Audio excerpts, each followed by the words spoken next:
I can't agree with you saying, "Ooh, I look fine today. Let me post it for the world to see." Because what are you posting it for? To get that attention. It's as simple as that. There's no other reason to post. Now, I'm going to ask y'all this. If a dude tell y'all, you can post the same stuff you've been posting. Post whatever you want. But make your page private and delete all males off your page that's not family member. How would you feel about a dude saying that? That's controlling. So you would think he tripping? Yes, that's controlling. Trinity, you would think he tripping? I would. I'm not gonna. So Narcissistic. Okay. They just said they posting for themselves. They doing it just because it look good. They just said it's not no unloyal aspect to this. But when we take males out of the equation, you the bad guy. But before you take them out of the equation, they just posting for themselves. It can't be for y'all sales, and it can't be just because you feel good. Because I'm still saying, babe, post it. Baby, do your thing. Post whatever you want to post, however many times you want to post it. Let's just take the men that might pose a threat to our relationship or trying to get in between what we got going. Let's take them out the picture. Now I'm tripping. So don't they click in y'all head that, maybe I'm not just doing it just for me. Or maybe I'm not just doing it just because I feel good. Can we agree to that now? I still can't. We can't agree to that. Message. A lot of these men have realized that, unfortunately, for a lot of these modern women, it might seem like opting out is the best choice. Because when you look at how much stress you have to go through, modern women being inconsistent, just those two alone will have you saying, or, kind of reconsidering and saying, well, maybe this is not the journey for me right now. Maybe I need to go build myself up. Maybe I need to focus on myself. Maybe I need to put a little bit more into who I am. If you're waiting on him to approach you, you might be waiting there forever. Here's why. It takes 27 cues for you to give a man, for him to understand you are interested in him. The man does not understand that you just gave him eye contact and that you are interested in him and want him to come talk to you. He might think you're looking for the waiter or you're looking around for your boyfriend. Here's what you need to do. When you see a guy, first, you want to give the eye contact 3 seconds at least. Then, whenever you turn around again, you want to give him the eye contact with a nice little smile. Then number 3, this is the last one, and I guarantee you he will definitely come approach you. When you give him the last look, you want to stare at him, give him a smile, and then wave. Or you can wave him over like this. He's gonna understand, oh, she's looking at me. And it's really hard out there for men nowadays because women are constantly bashing them and making them seem like freaks and perverts all the time. So a lot of men don't feel comfortable approaching women, especially at the gym or even at the bar or at a restaurant. So you got to be a little bit more open. Definitely take the lead on this one. And then when he comes and approaches you and talks with you, let him take the lead. Unpopular opinion, trying to finesse a good man ain't a flex. Baby, that's broke behavior. Using him for attention, broke behavior. Using him for a meal, broke behavior. Keeping him around for benefits while giving the bare minimum, broke behavior. Playing games to see how much he'll tolerate and what you can get away with, that's broke behavior. Because a woman who brings value does not have to manipulate. She don't have to scheme. She don't have to hustle people who genuinely care about her. The real flex, being loyal, being honest, being solid. Because you're always looking for what you can get from a man, you'll never recognize the value of a man that's worth keeping. Stop treating men like opportunities and start treating them like human beings. And see how much further that gets you in life, baby. A lot of these modern women, what they don't understand is, because they're going to continue to ask, how come good men don't talk to them? How come good men don't give them the time of day? Is because y'all continue to try to make men compete. And they've already proven themselves. A lot of these guys that you have in the friend zone, they've already proven themselves many times over. But you still got them out here. Oh, well, what you did last week didn't count. What you did 3 months ago didn't count. I've got a new roster, you guys. Just keep on competing and maybe somebody would win. Lucky me. No, you're not that special. Let's talk about the inconveniences of being with a masculine man if you are a woman possessed with the Jezebel spirit. First and foremost, the masculine man is not going to worship her. If she's used to admiration, if she's used to leverage, she's used to being the center of attention, and she's used to praise, then she is going to struggle deeply with the masculine man. In fact, she may even resent him. A masculine man admires, but he does not idolize his woman. His mission, his calling, and his obedience to God comes first. And a woman possessed with the Jezebel spirit, she wants to come first. She will interpret his priorities as neglect in the relationship. And that's a very egotistical woman colliding with a man with order and structure. Second is, she will feel challenged because he can see through her. He can see that her tears are a form of manipulation. He can see when her silence is being used as a form of punishment. He sees when her seduction is used as a form of controlling him. He will refuse to participate in any games. And to a Jezebel-spirited woman, this will feel incredibly exposing and uncomfortable because that level of discernment feels invasive to the Jezebel-spirited woman. Third is a masculine man doesn't shrink to accommodate to insecurity. He will lead and wait for her maturity, or he will simply detach, especially when disrespect is consistent in the relationship. There is no third option. There is no in between. It's either one or the other, but he will never, ever, ever succumb and bow down to your chaos and dysfunction. And you know, men have decided it's easier to take a step back. It's easier to opt out rather than trying to hop into confusion, rather than trying to force my way into a situation that, quite frankly, doesn't seem advantageous to me. Doesn't seem like it's going to go well. So I'm not going to sit up there and continue to be like, oh man, I got to get her. No, I don't. No, I don't.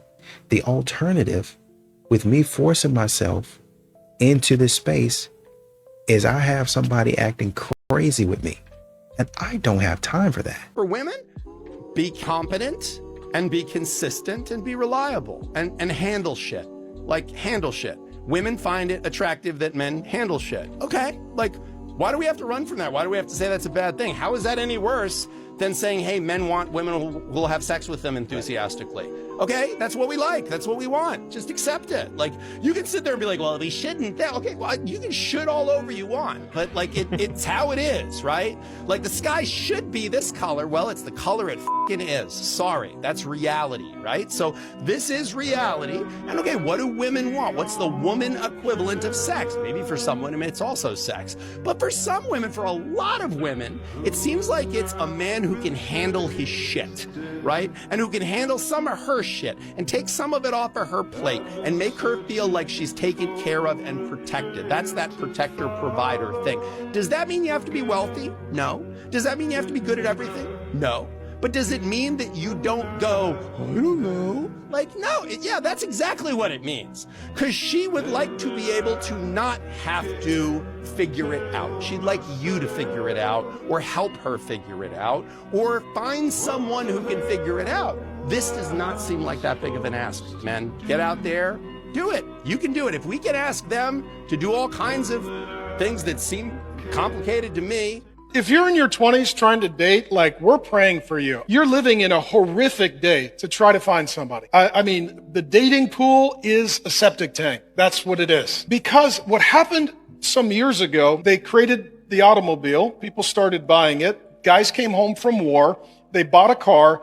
And rather than going to hang out with a gal, with her parents or at their house or at church, he picked the gal up and he drove her away from everybody who knew her. And he'd take her out to dinner or a movie or to a dance hall. And now, because he bought a car and because he spent money and because he got dressed up and because he spent some money for the date, he was expecting something in return. And this put a lot of pressure on young women and put women in a position, unfortunately, of danger. So now what happens is It's like, well, if you won't do that, then I won't date you. I'll date them. And all of a sudden it creates this competitive environment among young women. And they're really pressured to do things they'd rather not do. Otherwise, they're going to be rejected and they'll get a bad reputation for not being the one who makes the dreams come true for the boy. True or false, ladies? There's a lot of pressure. You know, men are not going to continue. I think men are getting to a point to where they would rather take a loss, right? I'd rather lose, as you would put it, as you would have it, if you say so. I would rather lose than sit up here and try to convince somebody to like me and they don't even care about me. That's the point that a lot of men are getting to. So you're not going to see me beg. You're not going to see me sit up here and pine and sing a song, Earth Angel, will you be mine? And since I lost my baby, and you're not going to hear me saying that because there's not really anything out here to beg for. I'm not going to sit up here and convince you to like me. You don't even like me. Sorry if I'm masculine, but I've been forced to be masculine. When I was married or when I was in my past relationships and a man didn't wear the pants, I had to take off my skirt and put the pants in the relationship.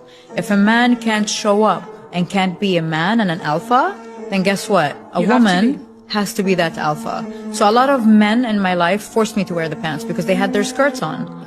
And this is what people don't understand, that when I have been forced to be masculine by men who were not alphas, and I had to show up for the family and I had to pay the rent, the food, everything, I had to. When a woman is in a relationship where the man doesn't show up, she has to put the pants on. So I'm sorry if I'm masculine, but I've been forced to be masculine.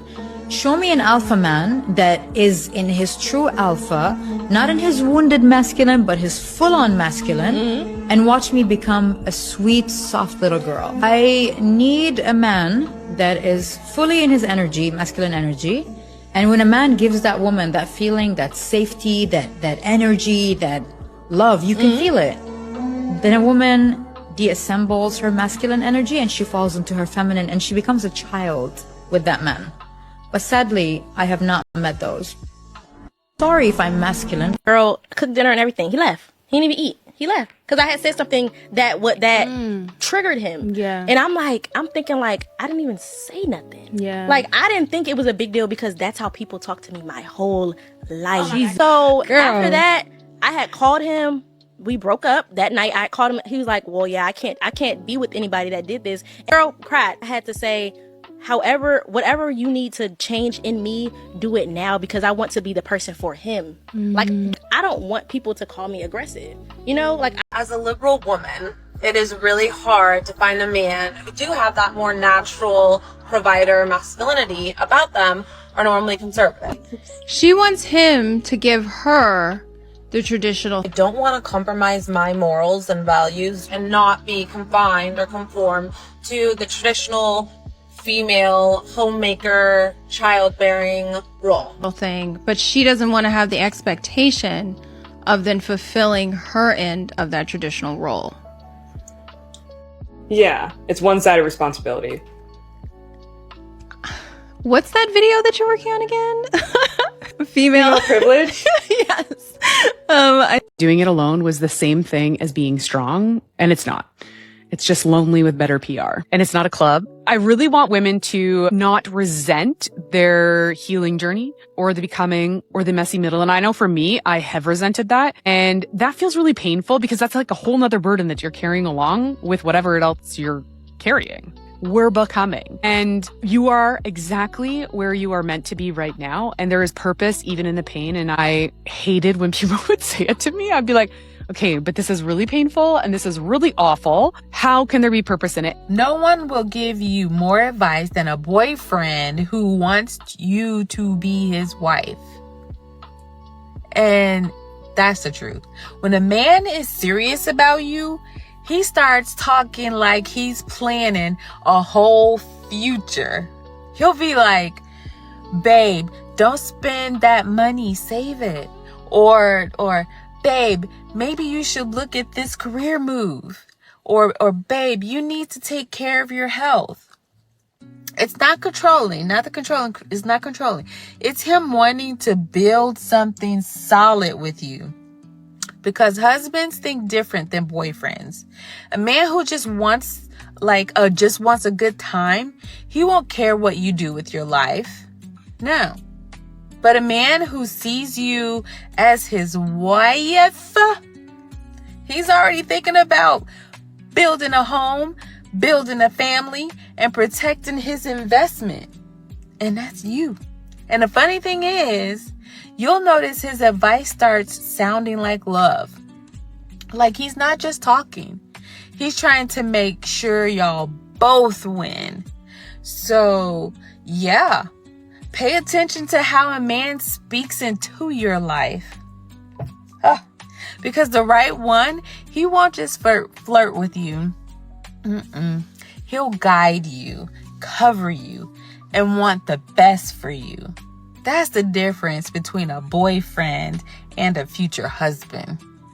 If a guy's in a friend zone by a woman, yeah, she does not respect him. Of course she can respect them. When a woman friend zones you guys, it effectively means you are not attractive to me and I do not want to procreate and or carry your lineage. Don't ever accept the friend zone and go find another girl. Okay, but she's not friend zoned him. They're just friends. They both made a mutual decision to be just friends. No. She made the decision. He wants to smash. If it's the other way around, cool. I'm cool with the guy having friends and he's choosing it. That's fine.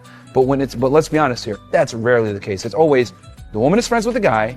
He wants to sleep with her. She knows this, but she's able to siphon off utility from him. Oh, I'm able to have a guy I could talk to. Oh, I'm able to get this masculine energy. Oh, I'm able to get the boyfriend energy. It's basically you're able to have a boyfriend without. It's a win-win for women. Stop texting back men that don't want you like that. That's not consistent, that don't have a plan. Stop texting back men that break your heart, make you cry, make you stress, that makes you anxious. Stop texting back men that have you confused about your worth. Because when you are texting back a man that barely texts you back, what do you think? Am I worth it? Does he see am I valuable? How come I get treated like this? You under all those things because you are texting back a man that don't assure you, that don't secure you, that don't make it safe enough for you to truly invest in him. Stop texting back men you have to compromise your standards for. Stop texting back men that barely text you back. Stop texting back men that don't understand what it means to be faithful or monogamous or consistent. Stop texting back men that gaslight you, to act like they ain't got 5 seconds in a day to text you back. Stop texting back men that require you to think about if they're worth texting back. You said the man should be the sole provider. Let's say he was to lose his job. Would you guys provide for him while he lost his job? If he lost his job, he should still have savings, right? And even if he lost his job, he should work something else. I agree. Not like you lose your job, sit at home for 6 months. No, get up and go work, whatever it is, right? Personally, I don't like people who stay at home. Like, you're a man, you can do more work than me. Go work construction. Or be That's an what I Uber think. driver if you can't Whatever, find something yeah, else. go if do you want to something. work, there's always something. No one's coming to save you, gentlemen, but these women expect you to constantly save them. They deserve the easy life. You are the workhorse. You lost one job, you better make sure you get that second job as fast as possible because she's not prepared to go out there and work for you. There's nothing else to say about that. Simple. This is your reality. The second reality of it is you just don't marry any of these stupid entitled women. Women want a man to lead. At least the women I know. Christian women, biblical women, godly women, traditional women, they want a man to lead. And we want to know that you can make decisions. And we want to be a passenger princess. We want to not think when we're out with you. And dating is so hard because honestly, just make a plan. If you're gonna ask a girl on a date, just make a plan. Okay, what time are you available? Great, let me find a place for us to meet. And a girl will just swoon. Honestly, it's like bare minimum, but it's not happening. It's rare and it's really frustrating. Like, what happened to the art of asking a girl out? None of this. Oh, I'm being spontaneous. Let's go do this. No, especially from the app. I am meeting you for the first time, I've never met you in my life. You could be serious. I'm not doing this spontaneous stuff. It's also rude. Remember, like, back in the day, you'd hear that, you know, if you wanted to take a lady out, you would pick her up at her house with flowers. I get it. It's an app.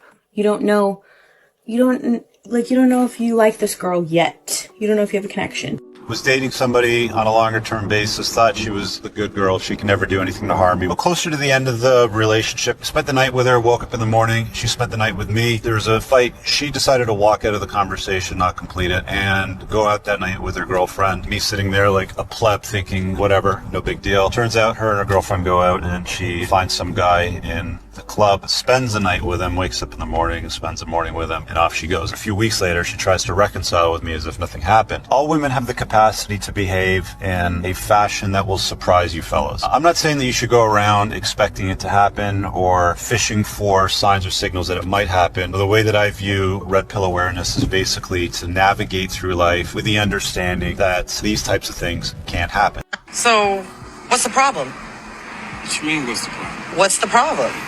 Sorry. What do you mean, what's the problem? I mean, in order for us to be together, this is what has to be done. In order for you to meet my parents, this is what has to be done. For all of me to meet your parents, why are you, number one, why are you recording me?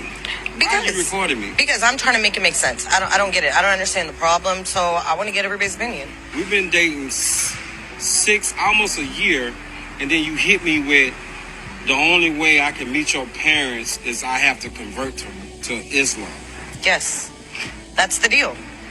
That's something that, I'm sorry, maybe it's my fault. I should have talked to you about it a while ago, but that is one of the stipulations that my family have. That man is a man that has just come to the realization that you are not wifey material, because you are absolutely at fault for this. This should have been something discussed within the first week of knowing each other, not a year after being in a relationship together. So yeah, you are in the wrong. And here this man is, like, he has probably wasted so much time, effort, finances on you and on this relationship that it is honestly so disheartening. And it's exactly why men that have been through anything similar to this, they just don't want it anymore. They don't think that relationships are worth it. Check this out. As somebody who never got married and doesn't have kids, the older I get, the happier I am with my decision.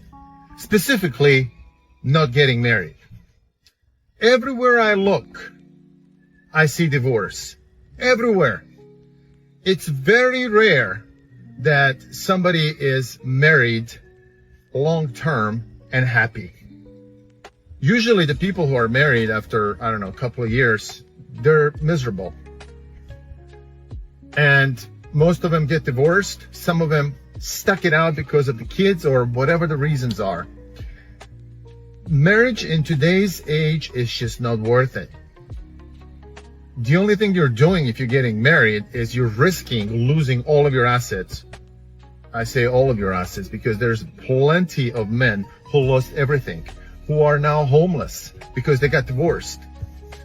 It's just not worth it anymore, guys. It's not worth it.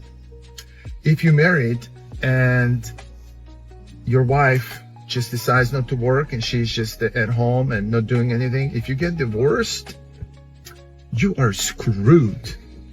You are screwed because you're going to have to pay her alimony and you're going to have to probably give her the house, pay for the house, pay for her lawyer, your lawyer, all of that. It can be financially draining. In most cases, it is financially draining. It's just not a good proposition anymore to get married. Men don't ghost you, typically for no reason. Let me explain. A man who cares about a woman so much would never just ghost them for no reason. The biggest reason as to why they would ghost a woman that they care so much about is because that feeling and that affection is not reciprocated. I'm not saying I agree with just completely ghosting, but men will just ghost women because they don't want to waste their time anymore trying to chase something that clearly does not want them. Not only that, why are they going to put in the effort to communicate with somebody who isn't probably going to reciprocate that back? Just food for thought. So 70% of women initiate divorce. Is it because women get to a certain age and they think they've settled? Is it because women are now making the same money or similar money or have similar jobs as men, and so they're like, we're not going to put up with this anymore? Is it because their expectations are too high? Is it because life changes, you meet somebody when you're young and you just decide, I don't want to do this anymore? Or is it because men tend to fall in love much quicker than women do? So do women just then fall out of love faster? What is it? What do you think?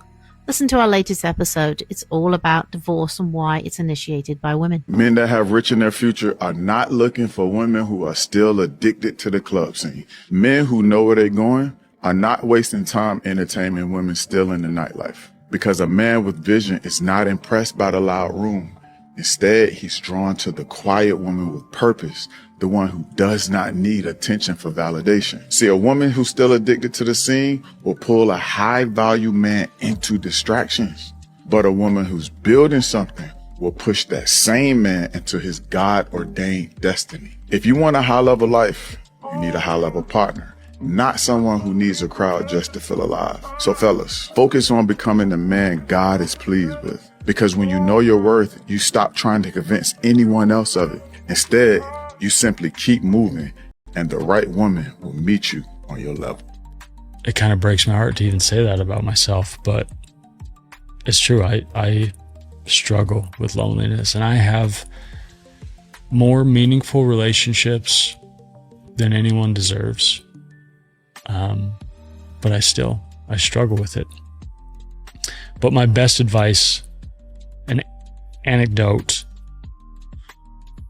to feeling lonely, is to help someone feel less lonely, because there's always someone out there that feels it the same as you, at the same time as you, or more than you, likely more than you.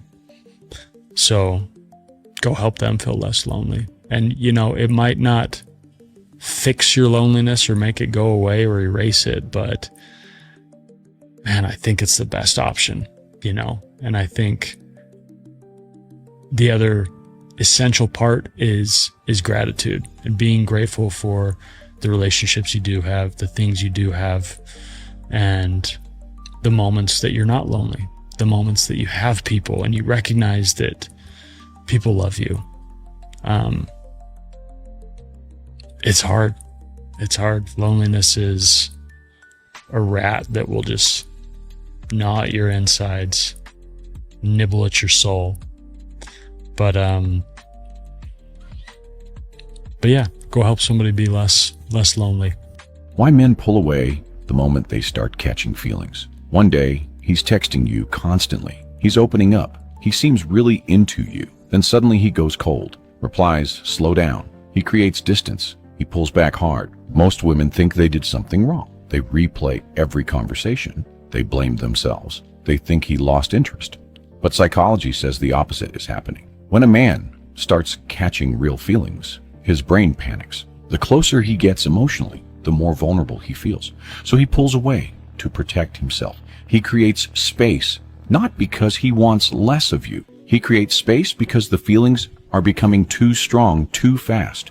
The truth is this: the moment he starts falling for you is often the exact moment he steps back. He doesn't know how to handle it, so he retreats. The right woman understands this pattern. She doesn't chase him. She doesn't panic. She gives him the space he needs, because the men who pull away the hardest are often the ones who care the most.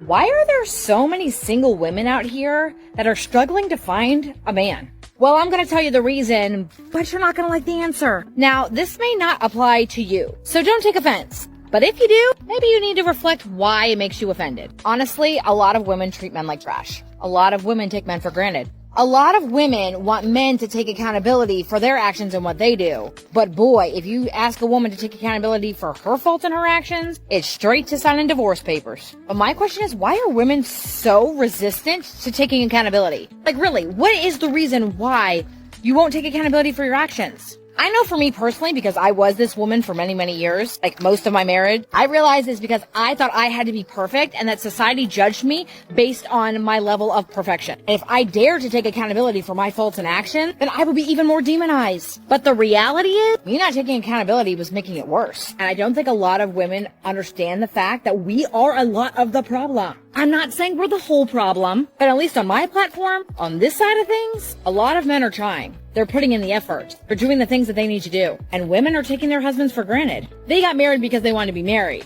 not because they wanted to be a wife. So you single ladies struggling to find a man, most men are not even wanting to get married anymore because they've dealt with bad relationship after bad relationship of women taking them for granted and treating them like trash. And honestly, I can't blame them. If you put all the effort in for a year, didn't get anything back, you wouldn't tolerate that either. So why are we expecting men to just sit down, shut up, and take it? You would advise every one of your girlfriends, girl, don't take that from him. Why should he take that from you? And honestly, I truly believe that lack of accountability is one of the number one reasons why marriages are failing. We refuse to take ownership of the things that we need to take ownership for. But I can promise you, if you take accountability for your actions and work really hard to fix them, your marriage can look completely different. Because y'all, that's where I'm sitting right now. The problem is you just gotta swallow your pride, do what it takes to make a change. If you're a deadbeat man, you can rot in. If you're a deadbeat woman, queen, icon, revolutionary, a modern-day Gloria Steinem single-handedly ushering in fifth-wave feminism, which is just you sitting on the couch eating chips, binge-watching Gilmore Girls while you ignore all of your earthly responsibilities. You are the Susan B. Anthony of spending the day rotting on a bed of torn-open bags of Albanese gummy bears. You are the Betty Friedan of quitting your job and moving into your parents' basement to focus on your improv career. The feminist mystique doesn't hold a candle to your weaponized incompetence. You were never very good at loading the dishwasher anyway. What Mary Wollstonecraft was to advocacy for women's education, you are to advocacy for calling taking care of your own kid babysitting. It's time for the deadbeat woman to rise up, and by that I mean go out for a pack of cigs and come back with a lil puppy that everyone but you gets to take care of. And, you know, modern women continue to say, you know, why is this guy not asking me out? Why won't this guy shoot his shot? Why is this guy seeing me, staring at me, but he's hesitating? I mean, at some point in time, maybe you should realize what the man is going through. Maybe you should realize, you know what? This date really cost him. You know what? You know, he might have to spend a little time. He might have to spend some, well, you know, we both spending time, but you know, he's gotta spend his money on the date. Instead of just saying, well, you know, I spend my money too in a way because I use my makeup and, you know, I go get a spray tan. And one woman said, man, I took a workout class. I was like, girl, that workout class ain't gonna do nothing for nobody. You just started working out. You went to one workout class. You didn't lose no weight. As far as I'm concerned, you wasted, well, I mean, you didn't waste your time, but if you saying that you did it for him, you wasted your time. You need to have been doing that well before you met him, during the time that you met him, and then after the time that you met him. That's how these modern women do. They try to assign stuff to men and say, oh, well, you know, I'm doing it for you, so I got to spend money in a way. No, you're going to spend that money anyway.